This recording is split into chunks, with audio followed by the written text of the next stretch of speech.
Nama AKBP Bonifasius Surano ikut terseret setelah kasus anaknya Valiano Boni Rafael dipecat dari Sekolah Polisi Negara Polda Jabar.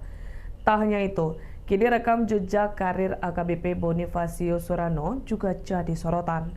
Dalam kasus tersebut, Ahmad Saroni ungkap kecurigaan ada alasan dibalik pemecatan atau gagalnya Valiano dilantik. Ahmad Saroni curiga pemecatan Valiano bagian dari unsur balas dendam pada ayah anak tersebut, AKBP Bonifasius Surano. Sebelumnya, kasus yang menyeret AKBP Bonifasius Surano itu berawal karena anaknya, Valiano Boni Rafael, dipecat dari SPN pada Desember 2024 atau 6 hari sebelum dilantik menjadi anggota Polri. Ibunya, Veronica Putri Amalia, bercerita bahwa anaknya pernah diculik dari barak siswa Bintara di SPN. Valiano kemudian diperintah berjalan menyusuri selasar di SPN. Setelah sampai, kepala Valiano ditutup menggunakan kain hitam. Saat sedang tiarap, Valiano mengaku orang tersebut menyambuk punggungnya menggunakan lidi. Ketika itu juga, orang berpakaian hitam tersebut menanyakan ayah Valiano, AKBP Bonifasius Surano. Perihal ini, Ahmad Saroni curiga bahwa pemecatan Valiano merupakan bagian dari balas dendam terhadap AKBP Bonifasius Surano. Ikuti terus berita menarik lainnya. Jangan lupa like dan share seluruh akun Tribun Medan. Mohon izin pimpinan sidang, kami dari Bak Psikologi Polda Jawa Barat izin menyampaikan nama Ibda Feren Azahra Putri SPSI. Oke. Izin pada saat itu kami yang ditugaskan untuk memeriksa Valiano Boni Rafael. Kami yang melakukan wawancaranya dan kami yang melakukan tes psikologinya. Betul, kami menyebutkan bahwa yang bersangkutan itu NPD. Hanya saja yang kami sebutkan pada saat pemulangan itu adalah salah satu contoh perilaku yang menjurus kepada NPD. Mohon izin pimpinan sidang. Seperti yang tertulis di dalam surat keberatan, contoh anak kami dianggap NPD adalah saat lari bersama siswa. Anak kami bersorak brimob dan itu dianggap oleh Bakpesi Polda Jawa Barat NPD.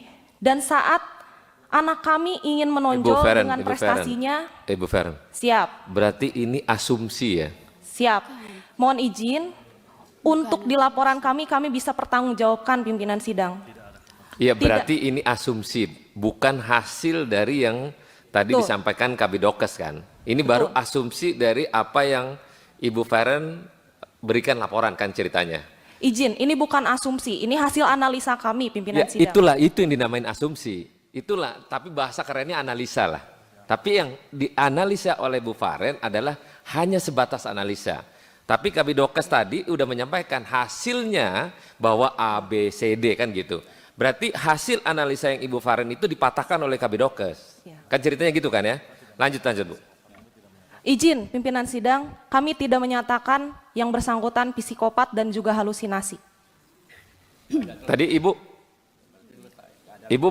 mendengarkan itu langsung dari yang bersangkutan atau enggak pada saat paparan? Pada saat paparan saya mendengarkan dan bahkan untuk yang bilang contoh daripada sikap anak tersebut pada saat berlari yang lain teriak sabara, anak tersebut berteriak brimob.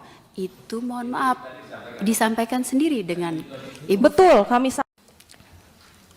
tadi pada saat berlari bersorak brimob merupakan salah satu kriteria perilaku untuk memenuhi diagnosa NPD. Begitu. Jadi bukan satu-satunya acuan yang bisa menyebutkan itu NPD. Begitu pimpinan sidang izin. Izin kami sebutkan ada 3 kriteria NPD dari hasil wawancara kami yang masuk dari 9. Yang pertama yaitu merasa memiliki hak lebih. Izin kami mendapatkan data dari SPN bahwa yang bersangkutan itu tidak ingin dirawat di Rumah Sakit Polri pada saat infaksi gigi dan ingin dirawat di Rumah Sakit Siloam dan mendapatkan fasilitas terbaik. Mohon izin untuk siswa peraturannya sebaiknya itu harus sesuai dengan peraturan yang SPN keluarkan di Rumah Sakit Polri. Namun yang bersangkutan ingin mendapatkan fasilitas lebih. Namun pada saat ini kan masih siswa pada saat itu.